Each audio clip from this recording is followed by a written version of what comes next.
अस्सलाम वालेकुम नाज़रीन, मैं हूं रामीन सैयद और आप देख रहे हैं प्रोग्राम ज़ेरे बहस। नाज़रीन, आर्टिकल 175A जो कि जजेस की तकर्री के तरीक़ेकार के हवाले से है, हुकूमत उसमें तरमीम के हवाले से बातें कर रही है। इस तरह के बयानात सामने आ रहे हैं, इशारे मिल रहे हैं। 2010 में उस वक्त के चीफ जस्टिस इफ्तिखार चौधरी के दौर में ये फैसला हुआ था कि जुडिशरी खुद अपनी तमाम तर अपॉइंटमेंट्स देखेगी और एग्जीक्यूटिव का उसमें कोई रोल नहीं होगा। फिर पहले ये देखा गया था कि इख्तियार कुल्ली तौर पर चीफ जस्टिस का था। उसके बाद एक तरमीम की गई थी, 19वीं तरमीम, और उसके ज़रिए ये इख्तियार जुडिशल कमीशन को दे दिया गया था। यानी चीफ जस्टिस से लेकर वो इख्तियार नीचे बांट दिया गया था जुडिशल कमीशन के 9 मेंबरान के दरमियान। इसके बाद अब हुकूमत ये इंदिया दे रही है कि एग्जीक्यूटिव का इसके अंदर रोल होना चाहिए, जैसे कि पूरी दुनिया में होता है। इख्तियारात कुल्ली तौर पर जुडिशल कमीशन के पास होने तो चाहिए, मगर जुडिशल कमीशन में पार्लियामान की और सेनेट की, कौमी असम्बली, इन दोनों की रिप्रेजेंटेशन लाजमी तौर पर होनी चाहिए। फिर वज़ीर क़ानून आज़म नज़ीर तारड़ भी ये कह रहे हैं कि इस निज़ाम में एक बैलेंस क्रिएट करना पड़ेगा। कुछ दीगर इस्लाहात भी हैं, जैसे राना सनाउल्लाह साहब ये कह रहे हैं कि हाई कोर्ट और सुप्रीम कोर्ट के जो जजेस होते हैं उनकी जो मुद्दत मुलाजमत है, रिटायरमेंट की उम्र है, वो एक होनी चाहिए। फिर चीफ जस्टिस ऑफ पाकिस्तान के रिटायरमेंट की उम्र के हवाले से भी बात हो रही है कि उसको 65 से बढ़ा के 68 साल कर देना चाहिए, या फिर उनमें 3 साल उनको टोटल दे देने चाहिए। तो क्या ये इस्लाहात अदलिया के निज़ाम में बेहतरी का सबब बनेंगी? इसी पर बात कर लेते हैं। प्रोग्राम के पहले हिस्से में हमें ज्वाइन कर रहे हैं सीनियर तजियाकार नज़्म साकिब साहब, राव खालिद साहब और साकिब बशीर हमारे साथ मौजूद हैं। आप सभी का बहुत शुक्रिया। नज़्म साकिब साहब, क्या ये जो तरमीम अब प्रपोज की जा रही हैं, स्पेशली 175A आर्टिकल के अंदर अगर तरमीम कर दी जाती है, तो आप इसे एक अच्छा समझते हैं इक़दाम होगा, स्पेशली अगर इख्तियारात की डिवीज़न के हवाले से बात की जाए कि इख्तियारात का सरचश्मा एक तरफ ना हो बल्कि एग्जीक्यूटिव का भी उसके अंदर रोल हो, जैसे कि पूरी दुनिया में होता है? देखिए रामीन, ये टॉपिक ऐसा है, ये उन टॉपिक्स में से है जो कि आप किसी भी घर में, जिस घर में टेलीविज़न है, उन लोगों को जितना हमें पता है, आपको पता है, उतना ही उनको पता है। तो मैं चाहूँगा कि फोकस करूँ उस बेसिक चीज़ की तरफ जिसको कि जिसकी वजह से या जिसके इर्द गिर्द ये सारी समस्या, ये सारा मसला जो है वो घूम रहा है। देखिए, 3 सवालों, मुख्तसर तरीन 3 सवाल अगर आप अपने आप से कर लें तो आपको समझ आ जाएगी कि ये सारी खखेड़ जो है वो हो क्या रही है। पहला सवाल, क्या ओहदे की तौसी पर बात होगी या उम्र की हद बढ़ाई जानी है? ओहदे की तौसी करेंगे या उम्र की हद बढ़ेगी? पहला सवाल। ठीक है। दूसरा सवाल, इस तौसी से किस सियासी जमात को फायदा होने की तवक्को है? या उस सियासी जमात को तवक्को है कि अगर ये तौसी हो गई, ओहदे में हो गई या ये उम्र में हो गई, तो हमारा को फायदा हो जाएगा, को हमारे हक में फैसला आ जाएगा। तीसरा सवाल, इस मामले की अचानक इस वक्त इतनी जरूरत क्यों पेश आ गई? ये 3 सवाल, इनके जवाब ढूंढते हैं। और अगर आपने जवाब ऑलरेडी ढूंढ लिए हैं तो मैं आपको बताऊंगा कि नजरिया ज़रूरत एक चीज़ होती है, लॉ ऑफ नेसेसिटी। उसमें यह होता है कि हमने देखा हमारे पाकिस्तान की जो अदलिया की तारीख है उसमें हमने, या पार्लियामेंट की तारीख है, उसमें नजरिया ज़रूरत के तहत हमने कुछ ऐसे माजी के मज़ार मौजूद हैं जिसमें कि जो हम देखें तो हमें सीखना चाहिए कि भाई अच्छा भला काम चल रहा है, ये आप क्यों बीच में किसी पर्सन स्पेसिफिक चीज़ को लेके आते हैं और उसके बाद आप कहते हैं कि नहीं जी ये होना चाहिए क्योंकि इसमें हमारी मर्जी, हमारे मंशा का के मुताबिक जो है वो चीज़ होगी। ठीक है। ये बात करने के बाद तो आपने ये जो वजीर कानून की बात की ना, कि उन्होंने एक इंटरव्यू के दौरान, कल ही हमने उनको सुना कि उन्होंने कहा कि ऐसा हो सकता है। अच्छा, इसको हम टेक्निकल ज़बान में कहते हैं फीलर छोड़ना। अच्छा, ये एक तरह का होता है, कोई भी हुकूमत या कोई भी, यानी सूबाई कह लें या यानी मरकज़ में कह लें, फीलर छोड़ते हैं, देखते हैं क्या इसका असर आता है। पहले आप सोच लेते हैं कि भाई ये कर सकते हैं हम, ये इकदाम हम ले सकते हैं, जरा देखते हैं वुकला क्या कहते हैं, बार काउंसिल्स क्या कहती हैं, अखबारात क्या कहते हैं, नजमुल साकिब बशीर, रामीन सैयद क्या कहते हैं इसके बारे में। फीलर छोड़ते हैं और उसमें यह है कि अगर फीलर जो आपने छोड़ा है उसका पॉजिटिव रिजल्ट आता है तो आपको यानी आसानी हो जाती है उस काम को करने में। ठीक है। दूसरा यह है कि आप अवाम को, अवामुन्नास को मेंटली प्रिपेयर करते हैं कि भाई ये हम कर रहे हैं। इसीलिए उन्होंने सिर्फ बात की, यूं समझिए कि शोशा छोड़ा, वजाहत नहीं की और कहा कि ये टास्क मुझे नहीं दिया गया, इसका मतलब है कि दिया जा सकता है। ठीक है। इस वक्त की आखिरी बात देखिए, अगर पार्लियामेंट में 2/3 अक्सरियत के साथ कोई फैसला इस तरह का हो जाता है, ओहदे की तौसी होती है या उम्र की हद बढ़ाई जाती है, मुझे इससे गरज नहीं है। ठीक है। मुझे किससे गरज है? मुझे गरज है उस हाई मॉरल ग्राउंड से, और ये मेरी तवक्को है अपनी अदलिया से। देखिए कैसे, मैं फर्ज करें कि सुप्रीम कोर्ट का जज हूं और मुझे कहा जाता है कि जी आप चूंकि हमारी मर्जी के फैसले करने के मुताबिक हमारे उस मुताबिक चल रहे हैं और हमारे ओपोनेंट्स के आप खिलाफ हैं, लिहाजा हम चाहते हैं कि आपको हम 2 साल के लिए या 3 साल के लिए हम चाहते हैं आप इस कुर्सी पे बैठें।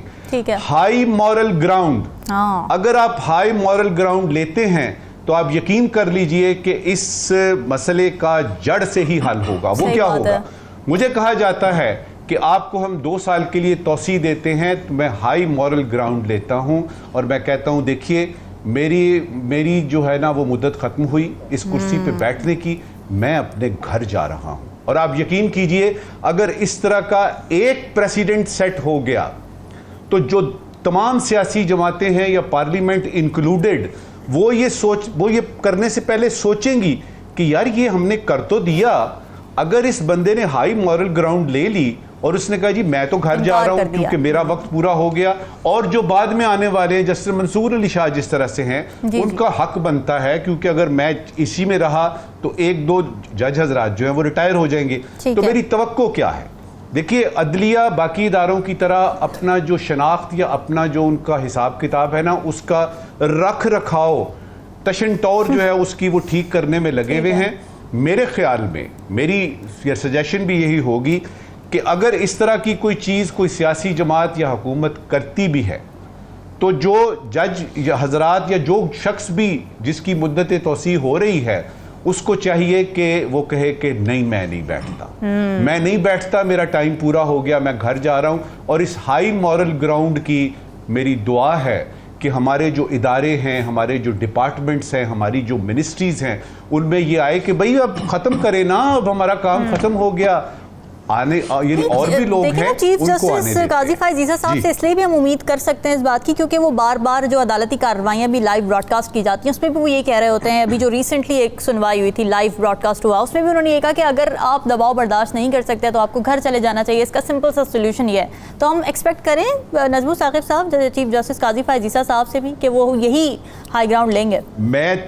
मुझे काजी फायज ईसा साहब से और हर वो शख्स जो इस वक्त अपने अपने डिपार्टमेंट अपने अपने एरिया में टॉप पे है, मेरी ना सिर्फ तवक्को है बल्कि मेरी दुआ है कि ये वो चीज है जो कि आप प्रेसिडेंट सेट करेंगे और आइंदा आने वाले कोई सियासी आप देखिए तमाम झगड़े खत्म हो जाएंगे। और मुझे अपने चीफ जस्टिस से पूरी उम्मीद है कि अगर पार्लियामेंट ने कर भी लिया तो मेरा चीफ जस्टिस कहेगा कि नहीं मेरा टाइम खत्म हो गया। ठीक है नजमू साकिब साहब, इस वक्त कलामी के लिए ब्रेक पे जाना, नाज़रीन स्टे विद अस।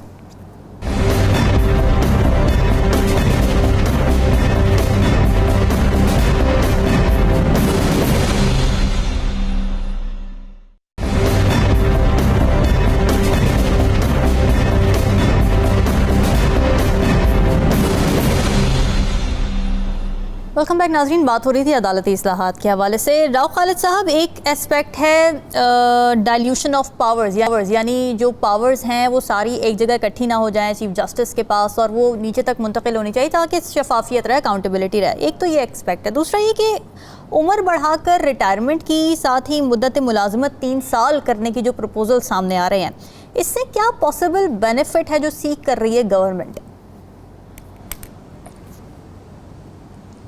देखिए, एक तो बुनियादी बात जो इख्तियारात वाली डिल्यूशन किया वो तो प्रैक्टिस एंड प्रोसीजर के तहत कमेटी बन गई, वो तो किसी हद तक वो कह ले मसला हल हो गया।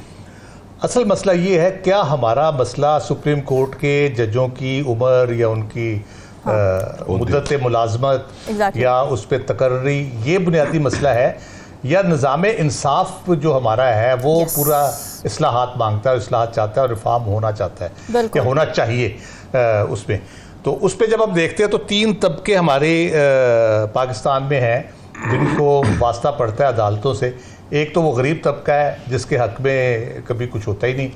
दूसरा है अमीर तबका जो प्राइवेट सेक्टर कह लें या बिजनेसेस कह लें या कमर्शियल कह लें, सारा वो है। तीसरा तबका है हुकूमती ओहदेदारान, जिसमें सियासतदान आ जाते हैं, ब्यूरोक्रेट्स आ जाते हैं, जजेस खुद आ जाते हैं, ये लोग आ जाते हैं। जो सबसे गरीब तबका है वो तो हिट हो रहा है, उसके तो केसेस पड़े हैं सारा। जो दूसरा अमीर तबका है, कमर्शियल केसेस जिनके होते हैं, उनकी सूरत हाल ये दुनिया में सबसे ज़्यादा टाइम पाकिस्तान में कमर्शियल डिस्प्यूट का अदालतों में हल होने में लगता है। कम अज़ कम एवरेज 1070 दिन लगते हैं उसको हल होने में। तो आप जब इन्वेस्टमेंट और सरमायाकारी की बात करते हैं तो इस सूरत हाल में कौन लोग चाहेंगे बाहर से आके कि जी हम इन्वेस्टमेंट करें और कोई डिस्प्यूट हो तो हमारा मसला बर वक्त हल हो जाएगा या हमें कोई रिलीफ मिल जाएगा। ठीक है, तो ये मसाइल ये हैं, हम किधर जा रहे हैं। इसका मतलब ये है, वही जो नजम साकिब साहब ने बात की, जब आप पर्सन स्पेसिफिक पे जाते हैं इसका मतलब है आपकी नीयत ख़राब है। आप करना क्या चाह रहे हैं? आप अपनी मर्जी के जजों की तकर्री करना चाह रहे हैं। वो जो हम ख्याल जजों का कॉन्सेप्ट एक दिया जाता है जो जस्टिस, और मुस्लिम लीग नून की मजे की बात है कि हिस्ट्री है पूरी जुडिशरी के बारे में। उनको जब तक मनपसंद जज मौजूद ना हो उनकी तसल्ली नहीं होती किसी तरीके से, ना वो अपने केसों की अपीलें करते हैं। वो मुल्क से बाहर 5-5 साल बैठे रहते हैं, जब अपना जज जाएगा तो फिर वतन में वापस आएंगे और अपना मसला हल कराएंगे। तो इस किस्म की अप्रोच के साथ जो गवर्नमेंट बैठी हो, जो हुकूमत में पार्टी बैठी हो, उससे आप क्या तवक्को करते हैं? उनकी नीयत पे खाम का शक हो जाता है आपको जब आप उनकी पास की हिस्ट्री देखते हैं। जैसे सज्जाद अली शाह को जब हटाया उस वक्त किसको नहीं पता क्या हुआ था, किस तरह से इन्होंने पूरा वो मैनिपुलेट उसको किया और किस तरह से सारा किया। फिर जब ऐसे जज बैठे थे जो इनके हक में शायद फैसले नहीं दे रहे थे, उनके बारे में इन्होंने क्या किया? उनकी तस्वीरें लेके सुप्रीम कोर्ट के बाहर खड़े होकर एहतजाज किया। सज्जाद अली शाह के दौर में सुप्रीम कोर्ट पे हमला कर दिया। तो मसला ये है कि आप पहले तो नीयत देखें कि नीयत क्या है। ठीक है, दावे होते हैं सस्ता और फौरी इंसाफ। ठीक है, आपको चाहिए क्या?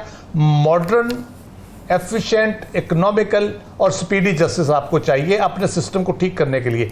आपका सबसे बड़ा मसला है आपके केसेस इतने जमा हो चुके हैं, जो मंसूर अली शाह साहब ने उसने खिताब में कहा, वो आप खत्म ही नहीं कर सकते। जजेस की तादाद आपने पूरी करनी है।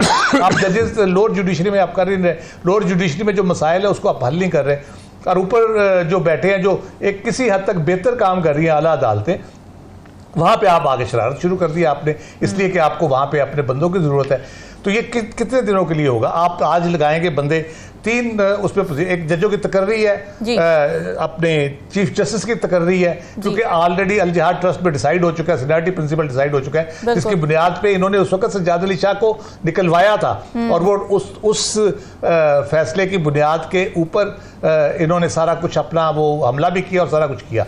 अब उसी के मुखालफत में जा रहे हैं, जिसको कल इन्होंने सही साबित करके जस्टिस अजमल मियां को चीफ जस्टिस बनवाया था 97-98 में। अब उसके खिलाफ जा रहे हैं। आप कहते हैं जी तकर्री जो है ना, पहले 5 नाम आने चाहिए उसको। फिर टेन्योर पोस्टिंग की बात हो रही है। चलो भाई टेन्योर पोस्टिंग आप कर लो, लेकिन उससे इंसाफ का कैसे बोलबाला होगा कि टेन्योर पोस्टिंग भी हो जाती है।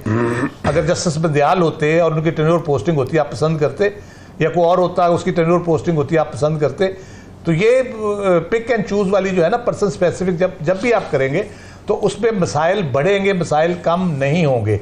अपॉइंटमेंट के हवाले से मैं एग्री करता हूँ कि उनकी तकर्री जो है उसका प्रॉपर प्रोसीजर होना चाहिए, पब्लिक हियरिंग होनी चाहिए जैसे बाहर होती है। अगर पार्लियामेंट को इख्तियार दिया जाता है, बिल्कुल पहले भी दिया गया था जो वापस ले लिया गया इफ्तिखार चौधरी साहब के दबाव में, ठीक है, उस वक्त भी है। मजे की बात यह है, मुनाफकत की इंतहा देखें आप कि चीफ जस्टिस की सीनियरिटी का प्रिंसिपल आप होल्ड करते हैं, पहले उसको ख़त्म करते हैं, फिर जजों की तकर्री के हवाले से इफ्तिखार चौधरी साहब जब के करते हैं तो ये हुकूमत के गले पड़ जाते हैं पीपल्स पार्टी के कि ये अमेंडमेंट वापस ले और इख्तियारात वापस दे जुडिशरी को। आज फिर कह रहे जी नहीं पार्लियामेंट को इख्तियार दे। तो ये क्या अपनी जब ज़रूरत होती है तो उस वक्त इधर हो जाते हैं, जब अपनी ज़रूरत नहीं होती तो उधर हो जाते हैं। तो इस तरह से तो मामला नहीं चलते, इस तरह से तो कोई नेक नीयती का आंसर इसमें शामिल नहीं हो सकता, ना नज़र आ रहा है इसमें बदनीयती नज़र आ रही है, इसमें जुडिशल रिफॉर्म का मुझे कोई आंसर नज़र नहीं आ रहा, बल्कि एक ख़ास मकसद के लिए ख़ास वक्त के लिए कुछ फैसले किए जा रहे हैं। शायद ये कल को रिवर्स हो जाए, और ये अगर करते भी हैं तो ये चैलेंज हो जाए ना सुप्रीम कोर्ट पे।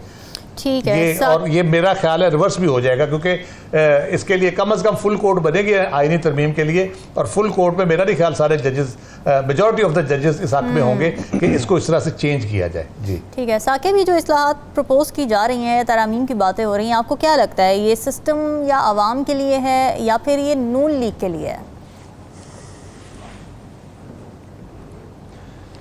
एक तो इसमें जो पॉइंट देखने वाला है वो ये है कि जो जजेस की रिटायरमेंट की एज है वो 3 साल बढ़ा दी जाए जी। इसको अगर हम इस तनाजुर में देखें कि इस एज बढ़ाने में अदालती इस्लाहात कैसी हैं, कैसे वो जो एक बर्डन है केसेस का सुप्रीम कोर्ट में, हाई कोर्ट्स में, कैसे कम होगा? जो डिस्ट्रिक्ट कोर्ट्स में है, आम लोगों के केसेस पड़े हुए हैं, क्या वो बर्डन कम हो जाएगा?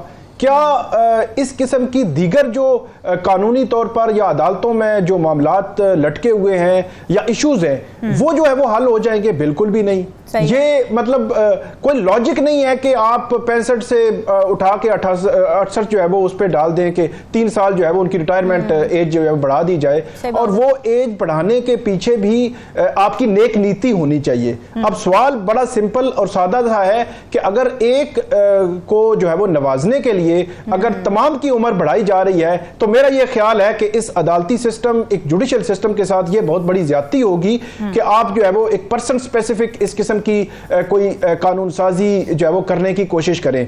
दूसरी बात यह है कि जो जजेस की तकर्री है, तैनाती है, उसको मजीद शफाफ बनाने के हवाले से मेरा ख्याल है इकदाम करने में कोई हर्ज नहीं है। जो पार्लियामेंट कहती है कि उनका जो रोल है वो एक रबड़ स्टैंप की तरह बना दिया गया है कि जो जुडिशियल कमीशन है जहां पे चीफ जस्टिस समेत 4 जो सुप्रीम कोर्ट के जजेस होते हैं, 5 वो और एक रिटायर्ड जज होता है, एक वजीर कानून, अटॉर्नी जनरल और पाकिस्तान बार काउंसिल का नुमाइंदा, जो जजेस की तैनाती के हवाले से सिफारिश करते हैं। फिर वो पार्लियामेंट्री कमेटी के पास वो मामला जाता है, वहां पे अपोजिशन और हुकूमत के लोग होते हैं, लेकिन उनका रोल एक जो है वो सिंबॉलिक ही रखा गया है। ये हतमी जो फैसला है ये जुडिशियल कमीशन ही करता आ रहा है 2010-11 से, यही जो है वो एक प्रैक्टिस है।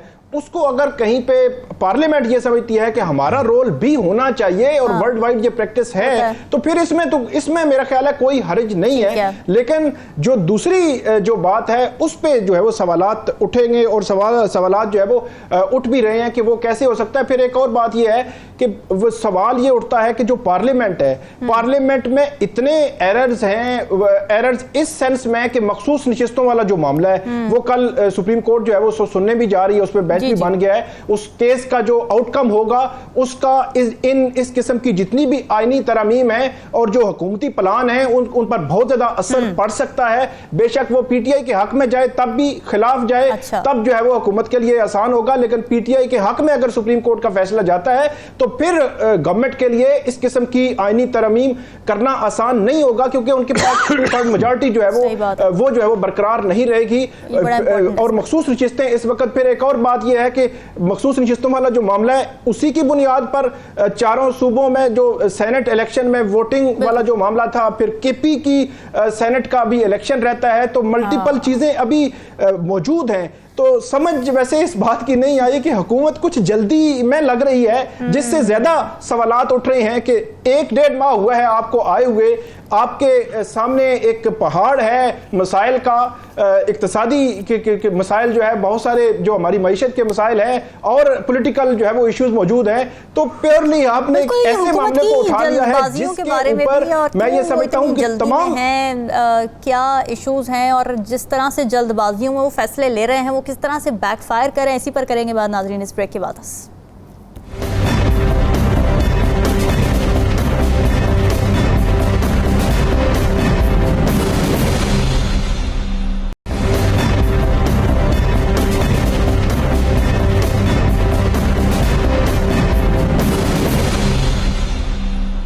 वेलकम बैक नाजरीन। मौजूदा हुकूमत एक इत्तेहादी हुकूमत है और नून लीग खुद ये एतराफ़ करती रही है कि हमारे पास पूरा मैंडेट नहीं आया है। तो ऐसा लग रहा है कि अपनी साख बेहतर करने के लिए, अपनी अनपॉपुलैरिटी कम करने के लिए हुकूमत धड़ाधड़ पॉपुलर फैसले लेने की कोशिश कर रही है, मगर ये फैसले हालात बेहतर करने के बजाय ज़्यादातर बैकफायर करते हुए नज़र आ रहे हैं। अब FBI ने 2023 में टैक्स रिटर्न फाइल न करने वाले 5 लाख से ज़्यादा अफराद की सिम ब्लॉक करने का फैसला किया था हुकूमत की ईमा पर, लेकिन PTI ने सिम ब्लॉक करने के हवाले से ये जवाब दे दिया कि कानूनी तौर पर सिम्स ब्लॉक करने के हम पाबंद नहीं है। ये बैकफायर हो गया। फिर शहबाज शरीफ का गंदम तहकीकात का फौरी हुक्म सामने आया था, पेश भी हुए वो नवाज शरीफ के सामने, मगर फिर जो कुछ सामने आया इन तहकीकात में उन पर हुकूमत एक्शन लेने में अभी तक नाकाम नज़र आ रही है। ब्यूरोक्रेसी में उखाड़ पछाड़ हो रही है, तबादले हो रहे हैं, 2700 अरब रुपए से ज़ायद के जो टैक्स केसेस ज़ेर इल्तिवा हैं उनके मामले पर FBR को अहम कानूनी इख्तियारात भी मिल गए हैं, बड़े बड़े दावे हो रहे हैं, मगर क्या अमल दरामद भी हो पाएगा? नजमो साकिब साहब, एक तो ये कि ये जल्दबाजियाँ क्या हुकूमत के अपने गले पड़ती जा रही हैं, ख़ासकर ये ब्यूरोक्रेसी के हवाले से, क्योंकि ये कोई क्राइटेरिया है कि कोई वज़ीर आज़म जितनी ज़्यादा अखाड़ पछाड़ करेगा ब्यूरोक्रेसी में उतना ही अच्छा वो वज़ीर आज़म कहलाएगा? देखिए रामीन, एक चीज़ होती है कार्रवाई डालना, दूसरी चीज़ होती है कारकर्दगी दिखाना, करके दिखाना। अभी तक जो सूरत हाल सामने आई है, ये जो आपने सारी बातें बताई हैं ना जी, ये चाहे आपने ब्यूरोक्रेसी की बात की है, चाहे आपने FBR रिफॉर्म्स की बात की है, जिसको के निगरान हुकूमत के दौरान में तय कर लिए गए थे सारे जी, जी। उसके SOPs वगैरह ये वो जी। हम ये देख रहे हैं कि कार्रवाई डाली जा रही है। मिसाल के तौर पे सिर्फ अगर पिछले 2 हफ्तों को आप देख लें, देखिए कितने अफसरान को सबसे पहले तो ये है कि उनको धमकियां दी गई हैं, अच्छा, सीधे हो जाइए वरना घर जाएंगे, पहली बात। Okay. दूसरी बात ये कि उसको एक को हटा के एक को कहा तुम इधर से हटो, तुम उधर जाओ, मरकज को भेज दिया, यानी मरकज वाले को भेज दिया प्रोविंस में, प्रोविंस वाले को एस्टेब्लिशमेंट या डिवीजन के हवाले कर दिया। जो एस्टेब्लिशमेंट डिवीजन में बेचारा पिछले 4 साल से है, उसको बिठा दिया एक ऐसी जगह पे जिसकी ना उसको सर पैर की समझ नहीं है। ठीक तो है। ये क्या है? ये आपकी कार्रवाई है। FBR की बात आपने की है। देखिए 3 हफ्ते पहले एक रिपोर्ट सामने आई थी कि FBR के अंदर जो मौजूद अफसरान हैं, जो वर्कर्स हैं, जो उसके यानी समझिए कि इदारे के लोग हैं, जी। उनके तकरीबन 16 से 25% तक लोग खुद यानी टैक्स नेट में नहीं है। ओहो, आप इन 5 लाख सिमों को बंद कर रहे हैं। सबसे पहले तो अपने FBR में जो आपके अपने यानी जो तनख्वाहदार लोग हैं, अफसरान हैं, क्लर्क्स हैं, LDCs हैं, UDCs हैं, पहले तो उनको टैक्स नेट में लाइए ना। इसमें आपको कौन सी सिम बंद करनी पड़ेगी? अब आते हैं आपकी इस 5 लाख वाली जो आपने बात की है ना कि 2023 में उन्होंने कहा जी उन्होंने नहीं दिया 5 लाख। देखिए आपके सर में दर्द हो ना तो आप अपना बाजू नहीं काट देते सिर्फ ये बताने के लिए कि हमने कुछ किया है। आपके सर में दर्द है, अब आपने क्या सिमें बंद करानी है? सिमें बंद करा लीजिए। नंबर 1 लिटिगेशन शुरू हो जाएगी, लोग अदालतों में चले जाएंगे। ये जितनी आपकी फोन की कंपनियां हैं इनको मुसीबत पड़ जाएगी, नई सिमें इशू हो जाएंगी। नई सिमें इशू हो गई, अदालत में लोग चले गए, लिटिगेशन शुरू हो गई और एक यानी अवाम में एक खास किस्म की जो है वो परेशानी बढ़ी। तो क्या उससे टैक्स नेट में आ जाएंगे वो? इसका मतलब ये है कि मकसद ये नहीं है। अगर तो मकसद टैक्स नेट को बढ़ाना है रामीन, तो उसके लिए सिम बंद करने की जरूरत ही नहीं है। इसी तरह से जो आप रद्दोबदल ब्यूरोक्रेट्स का कर रहे हैं, आप एक को निकालेंगे दूसरा आ जाएगा। दूसरा क्या, यानी कोई आबे जमजम से धुला मक्का मुअज्जमा से तशरीफ लाया हुआ नया नया हाज किया हुआ आएगा, वो भी तो वही होगा। आपके सिस्टम के ये सारे लोग हैं और कहां से लाएंगे? अमेरिका से आप इंपोर्ट करेंगे। आप यानी यूनाइटेड नेशंस में जाएंगे, उनसे कहेंगे जी हमें साफ सुथरे देख, साफ रहने के लिए। और इस वक्त की आखिरी बात देखिए, ये जो आसमान से बर्फ के गाले गिरते हैं ना, ये बड़े अच्छे होते हैं, बड़े साफ शफाफ खूबसूरत नरम मुलायम। आप इनको हाथ में रखें, इधर तक ठीक है, जो ही ये जमीन पे कीचड़ में आते हैं कीचड़ बन जाते हैं। आपने सिस्टम को ठीक करना है। और जो इस हुकूमत की बात है उसको तो सीधी सीधी सी नजर आ रही है। ठीक है, कार्रवाई दिखानी है ताकि ये बता सकें देखें जी हमने ये किया। कारकर्दगी की बात है, अल्हम्दुलिल्लाह अभी तक जो भी 2-1 महीने हुए हैं, मुझे तो कोई ऐसी चीज नजर नहीं आई जिसके बारे में मैं कहूं कि हाँ भाई गवर्नेंस जो है। और इस वक्त की आखिरी बात, गवर्नेंस करना लगता बड़ा आसान है। कुर्सी पे किसी को बिठा दे, चलाओ भाई, हुक्म चलाना। सही बात है। हुक्म नहीं चलाना, आपने विजडम इस्तेमाल करना है। आपने अपनी जो है दिमाग की नसों को दबाव डालना है कि ऐसन फैसला क्या है। तो सिमों वाला फैसला इंतहाई गलत फैसला है। ठीक है, इसका कोई ताल्लुक जो है वो कारकर्दगी से नहीं है, ये सिर्फ और सिर्फ कार्रवाई है। बिल्कुल ठीक है। राव खालिद साहब, मॉडल टाउन में जो इजलास हुआ था उसमें ये तजवीज़ सामने आई थी कि जो गंदम स्कैंडल की तहकीकात हैं उसमें FIA को शामिल किया जाए, NAB को शामिल किया जाए, मगर फिर हुकूमती ज़राए ये बता रहे हैं कि हुकूमत इस मामले में गुरेज़ा है और इसकी वजह यह है कि इसके अंदर कुछ ऐसे इन्फ्लुएंशियल नाम शामिल हैं जिन पर शायद हाथ नहीं डाला जा सकता। तो फिर क्या होगा? मैं इस पे बात करता हूँ, रोज़ नए नए इंकशाफात सामने आ रहे हैं। आप देखिए अभी FBI नैब से भागी, ये तहकीकात से भी भाग जाएंगे। अच्छा। जो FBR का मैं एक जिक्र कर दूं, FBR का सिलसिला ये हुआ कि जो टेलीकॉम कंपनीज के साथ उनके मसाइल चल रहे हैं और उनकी एफिशिएंसी मैं आपको बताता हूँ क्या है एफिशिएंसी। FBR इनकम टैक्स काटता है एडवांस और विद होल्डिंग टैक्स लेता है। अच्छा, उसमें से कोई 50% से ज़्यादा लोग हैं टेलीफोन यूज़र जो सेल फोन यूज़ करते हैं, टेलीकॉम कंपनीज के जो कस्टमर्स हैं, जो जिन पे इनकम टैक्स भी नहीं बनता और एडवांस उसको आप विद होल्डिंग टैक्स भी उनसे ले सकते। ठीक है। तो ये कटौती बड़े अरसे से जारी है। कुछ 10 साल पहले टेलीकॉम कंपनीज ने मीटिंग की FBR के साथ, उस वक्त की कटौती जो थी इस मद में वो 23 अरब रुपए थी। तो उन्होंने उनको कहा कि जी आप 23 अरब रुपए काट रहे हैं, इसमें मेजॉरिटी ऑफ द पीपल वो है जो इनकम टैक्स स्लैब नहीं उन पे लगता, ना विद होल्डिंग टैक्स उनका कटना चाहिए। तो आप ये पैसे जो काटते हैं आप हमें रीइंबर्स कर दें, हम उनको कंपनसेट करेंगे उन लोगों को। ठीक है। तो वहां बैठे हुए जो साहब थे चेयरमैन और बाकी लोग, अब गंदम स्कैंडल पे आते हैं। अब मैं नए नए इंकशाफात जो बात की है इसमें भी वही जो पहले टॉपिक पे हमने डिस्कस किया ना, असल मसले की तरफ नहीं आते। असल मसला तो भाई गंदम कटी पड़ी है, किसान रुल रहा है, ख्वार हो रहा है, बारदाना नहीं मिल रहा, आप खरीद नहीं रहे, उसकी तरफ तवज्जो ही कोई नहीं, ना कोई बात हो रही है। आप और इसलिए मीटिंग बुला ली, मियाँ साहब ने, बड़े मियाँ साहब ने छोटे मियाँ साहब को बुला लिया, उन्होंने इस तरह कर दिया, उन्होंने उस तरह कर दिया। अब इसमें नए नए इंकशाफात क्या आ रहे हैं? एक तो अभी जो आया है कि वो 80 अरब की गंदम तो मौजूदा हुकूमत के दौर में इंपोर्ट हुई है और वज़ीर आज़म के नोटिस में थी वो बात, और वज़ीर आज़म उस वक्त वज़ीर फूड सिक्योरिटी भी थे। ठीक है। दूसरी बात यह है कि जो उसमें एक हिस्सा गंदम का इंपोर्ट किया गया वो इस नाम पे किया गया कि ये जो फीड है मुर्गियों की तैयार होती है उसमें इस्तेमाल होगी। हालांकि मुर्गियों की फीड में मकई इस्तेमाल होती है मोस्टली। एक ज़माने में हुई थी एक दफ़ा सिर्फ, उस वक्त मकई बहुत महंगी हो गई थी, तो जो ख़राब गंदम थी उसको यूज़ किया गया था।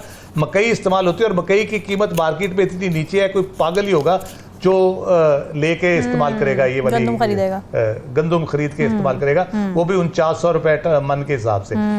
तीसरी बात उसमें यह है कि आपके 4.1 मिलियन टन आपकी पड़ी थी, 5.1 आपकी सरकारी कैपेसिटी है, 1.3 प्राइवेट कैपेसिटी है, 6.25 मीट्रिक टन की आपकी कैपेसिटी है, मिलियन मीट्रिक टन की।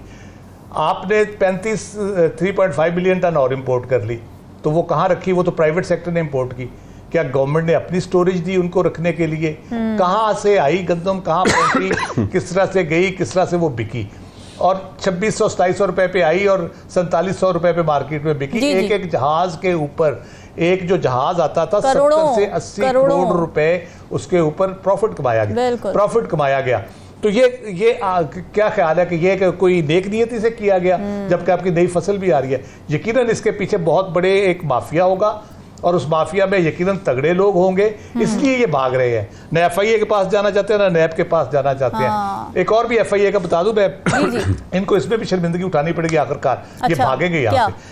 आज ही फैसला हुआ है, नेपरा ने फैसला किया है कि FIA जो है वो डिफॉल्टर्स जो है बिजली के, उनको रेड नहीं करेगी ना उनको पकड़ेगी, बल्कि वो ज़्यादा से ज़्यादा रिपोर्ट कर सकती है उसको। तो ये भी एक अलहदा से, क्योंकि वज़ीर दाखिला ने फैसला किया था और वो बड़ा इफेक्टिवली काम कर रहे थे। अब ये उस पर भी इन्होंने कदगन लगा दी है। मुझे लगता है ये भी इनको वापस करना पड़ना है और एक और एम्बैरेसमेंट इनके लिए होगी।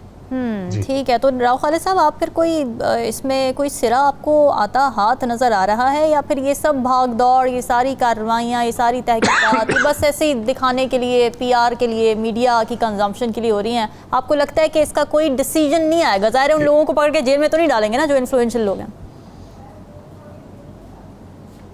जी, ये अब पहले तो आप नाम उनके, आप पहले उनके इतने मुकद्दस नाम होंगे शायद वो लेना ही पसंद ना करें कि कहीं तौहीन ना हो जाए उनका नाम लेना।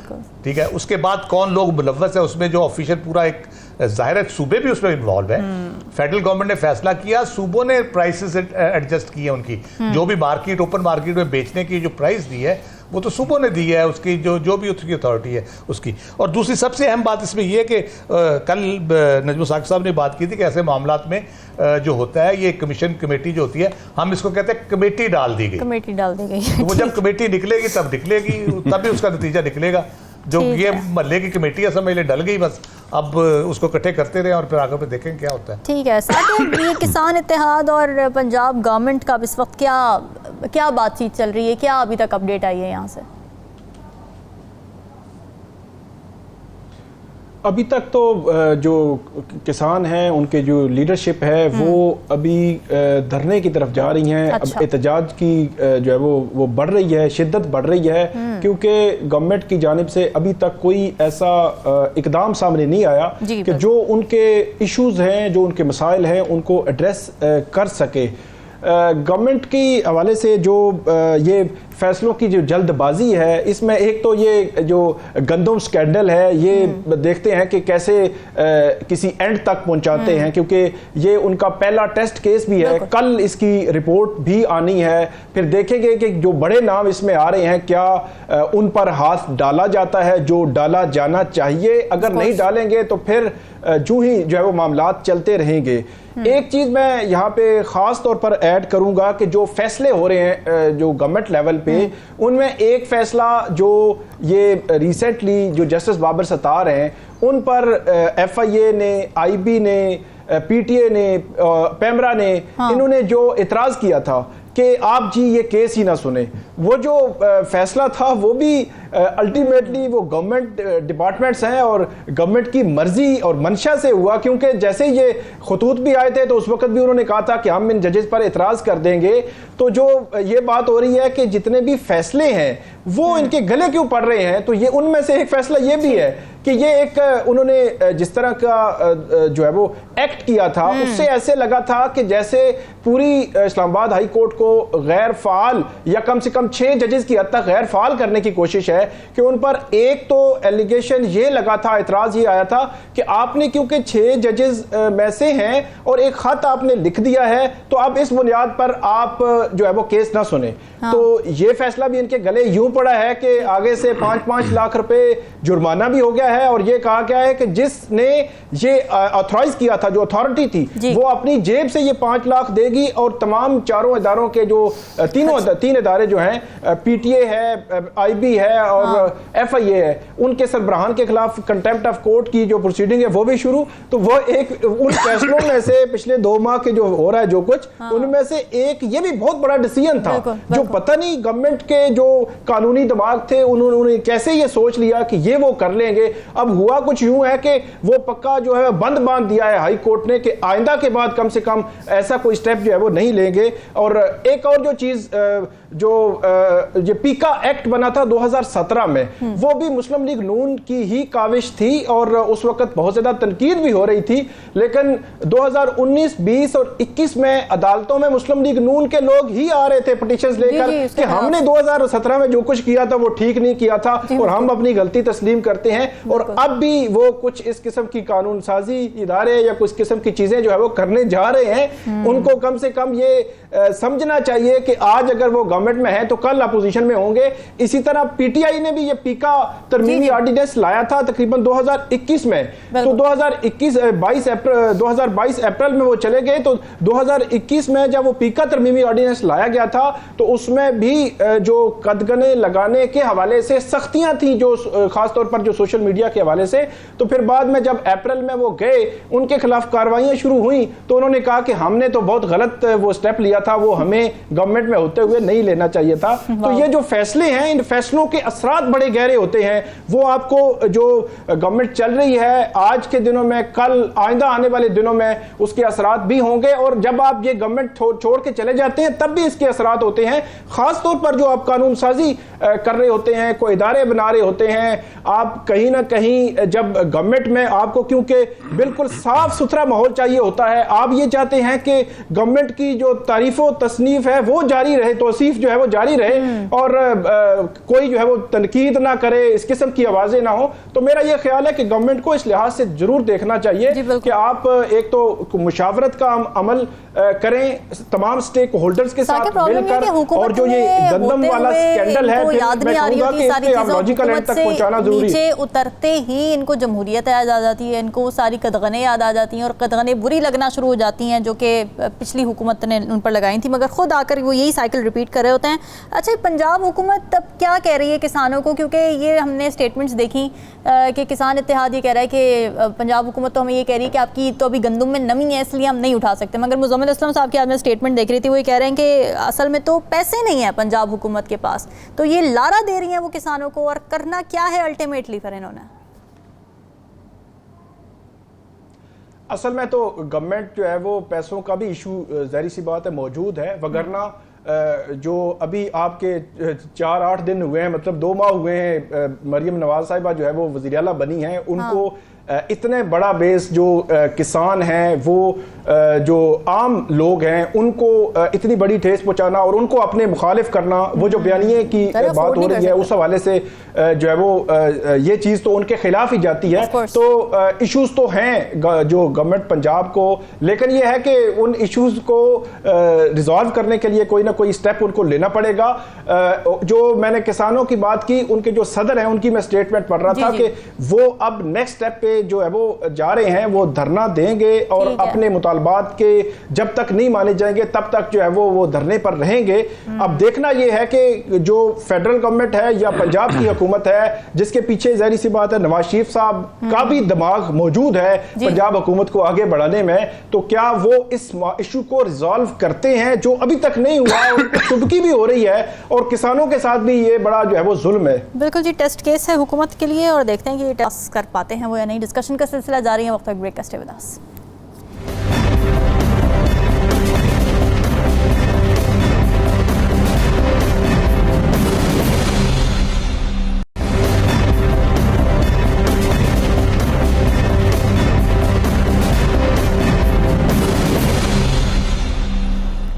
वेलकम बैक नाजरीन। 8 फरवरी 2024 को जो आम इंतखाबात हुए थे, उसके बाद पाकिस्तान पीपल्स पार्टी और मुस्लिम लीग नून ने दूसरी जमातों की हिमायत हासिल करके मरकज़ में हुकूमत बनाने के लिए इत्तेफाक कर लिया था।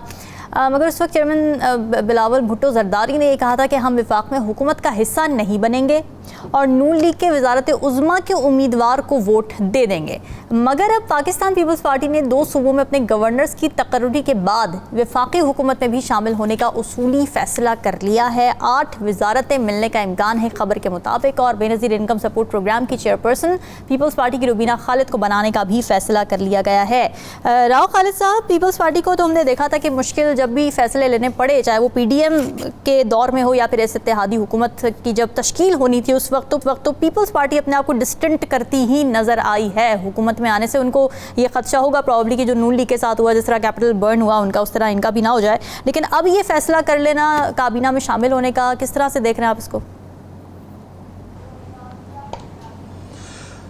अभी उन्होंने कहा तो यार CEC में डिस्कस करेंगे, मेरा ख्याल है ये फैसला हो जाएगा। हम तो पहले जब ये कह रहे थे कि हम नहीं शामिल होंगे, सिर्फ हुकूमत बनवाएंगे, उस वक्त ही हमने कहा था कि ये होंगे शामिल बिलाकर और ये ज़्यादा देर बाहर नहीं बैठेंगे, सिर्फ ये वक्त के इंतज़ार में है। अच्छा। इनको असेस करना था बुनियादी तौर पर कि हुकूमत किस सिमत में चल रही है और कब तक चल सकती है। अंदाजा नहीं तो क्या हम इससे अंदाजा लगा सकते हैं कि अब उन्हें ये यकीन आ गया है कि हुकूमत सही तरीके से चल रही है और आगे हमारे पास अभी मौके ही मौके हैं, जैसे जरदारी साहब ने कहा था कि टाइम बहुत कम है, अब वो सिचुएशन नहीं है।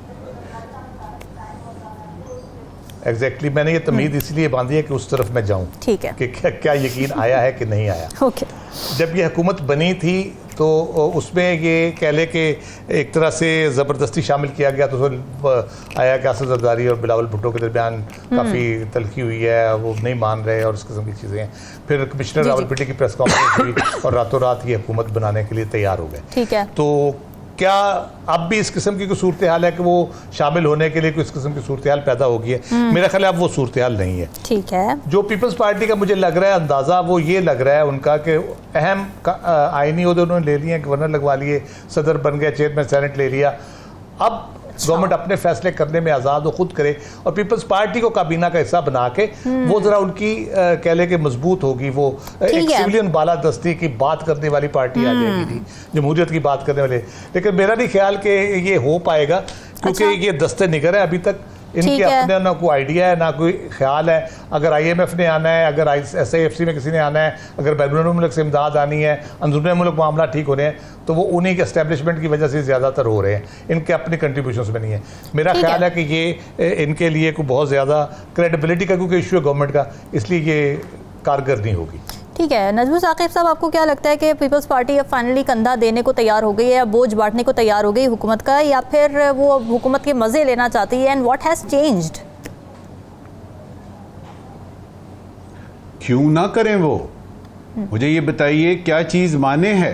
उनको तो बिल्कुल आना चाहिए और वो बड़े ठीक वक्त पे ठीक तरीके से आ रहे हैं। अच्छा। जल्दी से एक बात का इयादा करते हैं कि ये जो हमारे सियासतदान हैं ना, जिनका नाम आसिफ अली जरदारी है, याद रखिएगा कि ये मुल्क की सियासत को ना सिर्फ बहुत अच्छी तरह से समझते हैं, ये दूरअंदेश भी हैं। और इनकी सबसे बड़ी क्वालिटी जो ओवर द ईयर सामने आई है वो ये है कि नेगोशिएटिंग स्किल्स इनकी बहुत ज्यादा हैं। बिल्कुल बिल्कुल। ये प्यार मोहब्बत से मना लेते हैं, दाएं बाएं से एक बात लिफाफा दे के मना लेते हैं, मना लेते हैं। इसका मतलब ये है, राव साहब ने बड़ी अच्छी बात की है कि उन्होंने आईनी ओहदे लिए, और वो आईनी ओहदे उन्होंने पीडीएम की 16 माह की हुकूमत में भी लिए, इसमें भी लिए।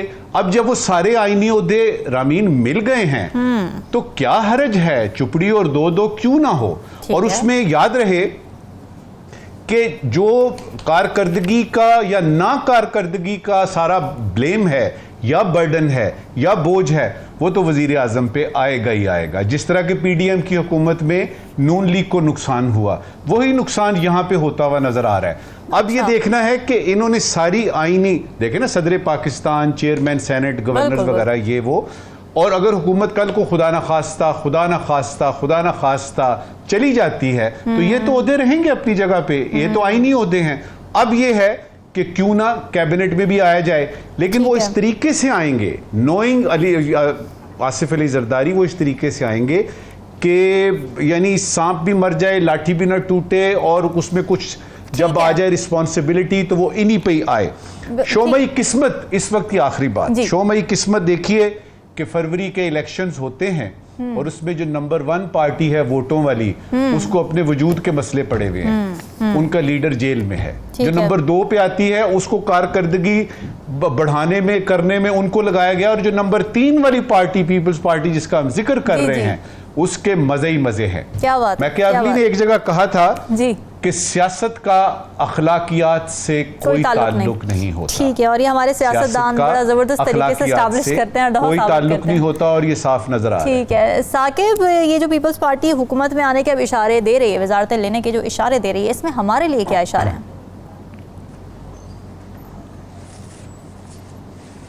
इशारा तो यही है ना कि पीपल्स पार्टी अपना, जहाँ पे उनका मफाद है, 2 सूबों में उनकी हुकूमत है, गवर्नर्स आ गए, बाकी आईनी ओहदे भी उनके पास आ गए हैं, तो वो वही किए जा रहे हैं। ये जिस वक्त जो गवर्नमेंट बनी थी तो उस वक्त जो मुज़ाकरात हो रहे थे पीपल्स पार्टी और मुस्लिम लीग नून के, उनमें ये एक बात आई थी कि बजट के बाद पीपल्स पार्टी जो है वो बन सकती है, जो हिस्सा कैबिनेट का हिस्सा बन सकती है। लेकिन जो मुस्लिम लीग नून की जो कोशिश रही है, उस वक्त तो वो नहीं हो सके, लेकिन कोशिश रही है, और अब भी ये खबरें आ रही हैं कि जो नवाज शरीफ साहब हैं उनकी भी ये कोशिश है और ख्वाहिश है कि पीपल्स पार्टी बजट से पहले जो है वो गवर्नमेंट का हिस्सा बने। और दूसरी तरफ पीपल्स पार्टी ये चाह रही है कि बजट, क्योंकि एक मुश्किल बजट भी आना है, फिर जो मुख्तलिफ इदारों की, PIA की, दीगर इदारों की नजकारी की बातें भी हो रही हैं, तो ये सारी चीज़ें जो है ये मुस्लिम लीग नून के ही खाते में जाएं और वो बजट के बाद किसी न किसी तरह कैबिनेट का हिस्सा बने।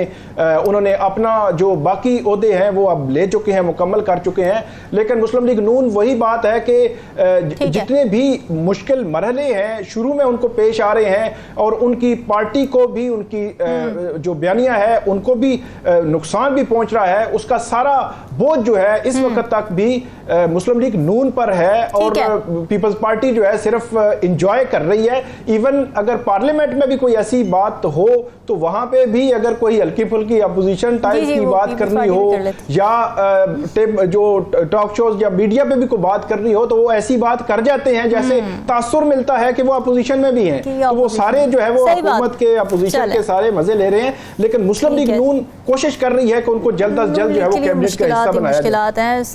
नजमू साकिब साहब, आज फिर क्या सवालात लेकर आए नाज़रीन के लिए? एक ज़रूरी सवाल और एक गैर ज़रूरी सवाल। ज़रूरी सवाल, PTI के कुछ रहनुमाओं के नाम ECL से निकाले गए हैं, लगता था कोई डील हो गई है, लेकिन एक रहनुमा ने कहा कि डील नहीं हुई, हुकूमत ने अपनी गलती दुरुस्त की है।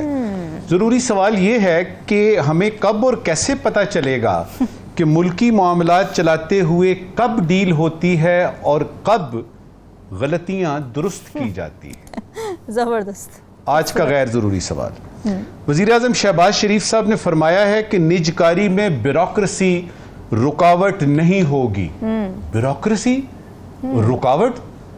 ब्यूरोक्रेट तो एक नोटिफिकेशन की मार होता है। गैर जरूरी सवाल ये है कि निजकारी के बारे में असली रुकावटों की तरफ वजीर आजम साहब कब हमारा ध्यान दिलवाएंगे। नाज़रीन, ये सवालात आपके लिए छोड़ के दादा हैं, ज़रूर दीजिएगा। हमें दीजिए इजाज़त। अल्लाह हाफ़िज़।